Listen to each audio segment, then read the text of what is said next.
Hola a todos, bienvenidos a Filosofía Clase B, yo soy Oscar y un saludo muy especial al usuario Supermerienda que sé que está pasando un mal momento. Un abrazo. Em, Me dicen que usé los términos teosofía y antroposofía como sinónimos y no son lo mismo. Sé que hay una diferencia, sé que unos se separaron de otros. No estoy tan interesado en el tema como para ponerme a hilar tan fino. Me refería al náhuatl como una lengua muerta y me dicen alguien que estuvo estudiando ese idioma que hay alrededor de 1 millón de personas que la hablan, entre 500.000 y 1,5 millones según el criterio con el que se haga el censo.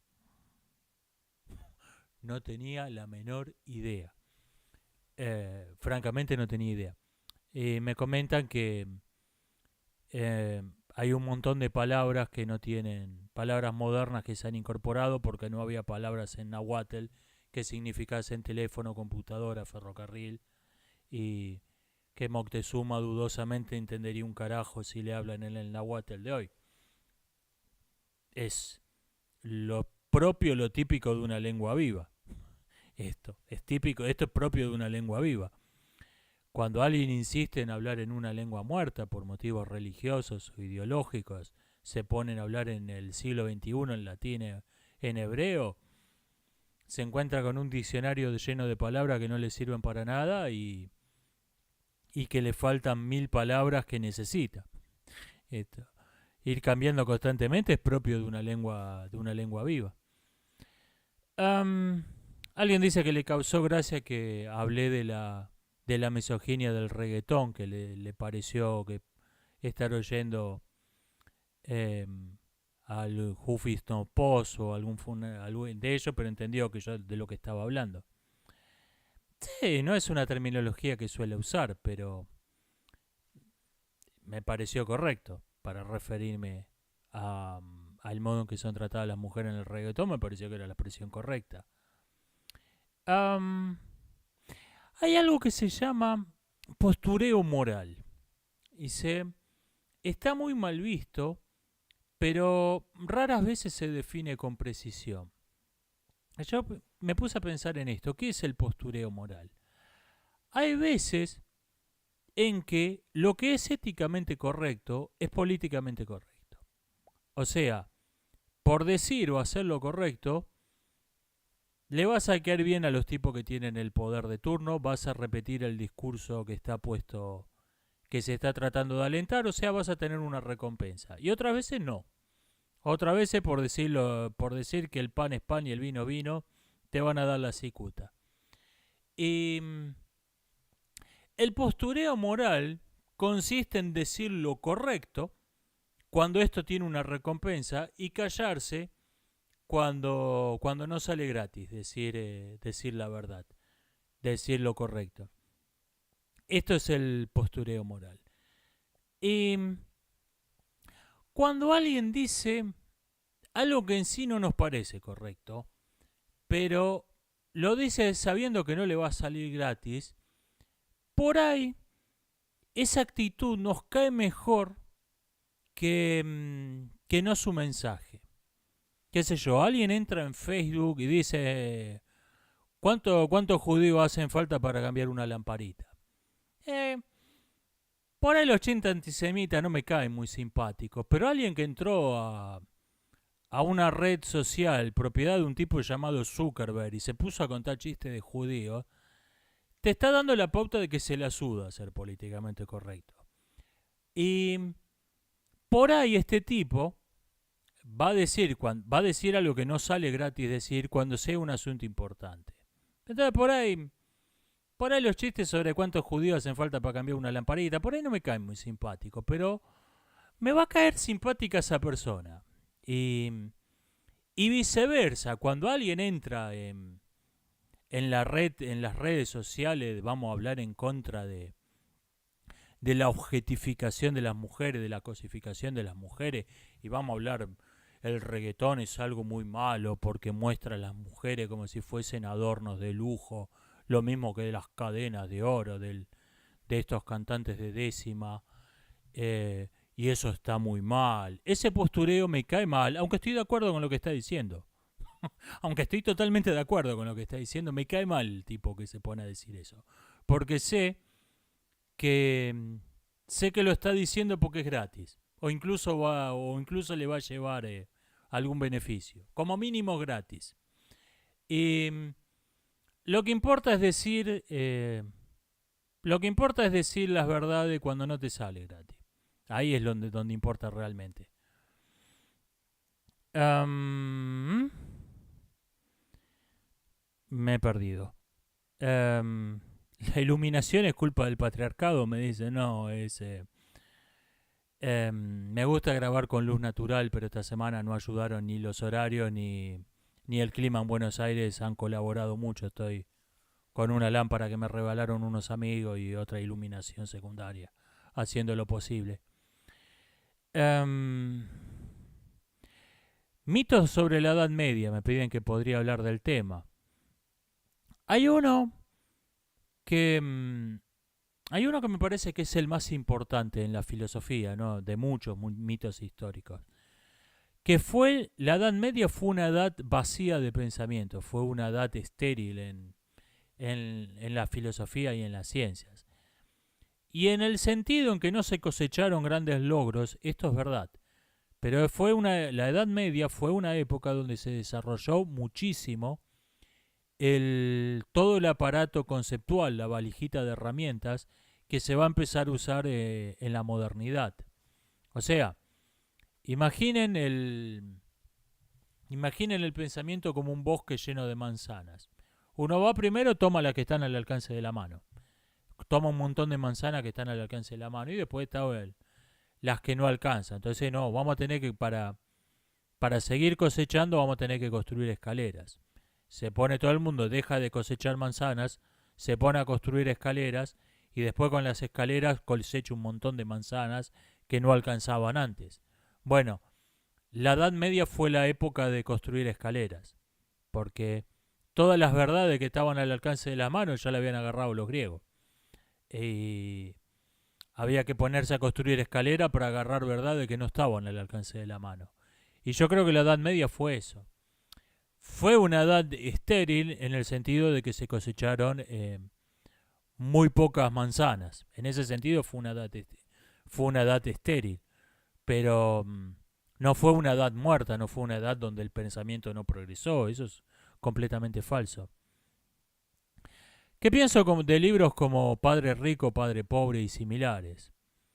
Yo creo que son libros para gente que no conoce su verdadero potencial, su verdadero lugar en el mundo. Conócete a ti mismo, decía alguien muy sabio. Antes había unos libros que hoy prácticamente han desaparecido, que eran muy populares unas décadas atrás, que eran Economía para el ama de casa. Y era un tipo que, por ejemplo, un economista de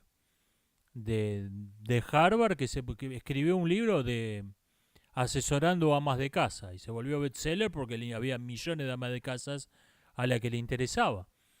Y te recomendaban hacer una compra al mes para evitar la inflación, eh, comprar carne, los cortes de carne más barato y darte un gusto en otras cosas que son más que se notan más impactan más en el resultado total.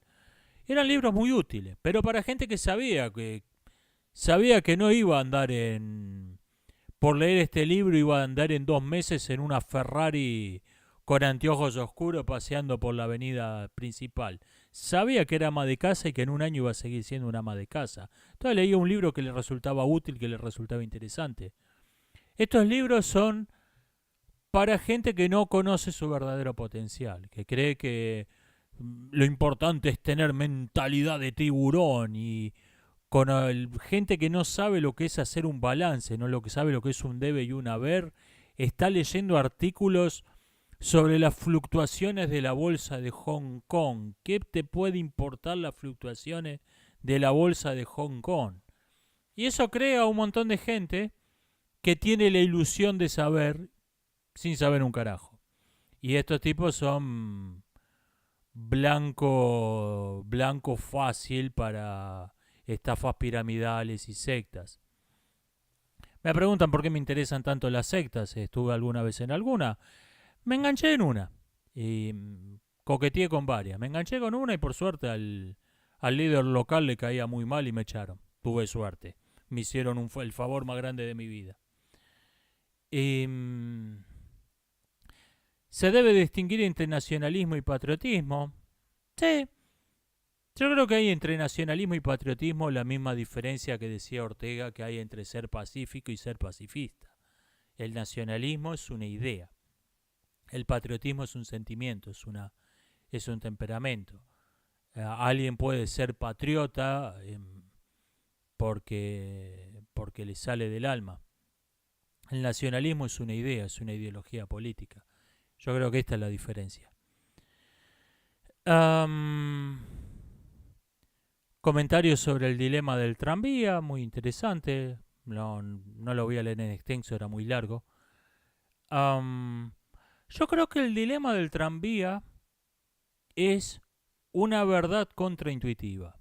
Así como vieron estos problemas, hay un divulgador de matemática al que le gusta mucho, que es Adrián Paenza, que donde uno la respuesta que le sale así está mal. Yo creo que el dilema del tranvía es eso. Yo creo que el dilema del tranvía es una verdad moral contraintuitiva. Lo que nos sale así sí, es... Sí, por supuesto, hay que accionar la palanca y desviar el tranvía. Cuando nos lo ponemos a analizar en detalle, nos damos cuenta que el principio que estamos aceptando es nefasto. Y, pero hay que ponerse a pensar en el tema, hay que ponerse a filosofar. Lo que a uno le sale instintivamente, no, ¿cómo va a dejar a morir 5 personas si accionando una palanca podés salvarla y que muera una sola? Eso es lo que te sale espontáneamente, lo que te sale así. Y yo creo que es eso, yo creo que es una verdad contraintuitiva.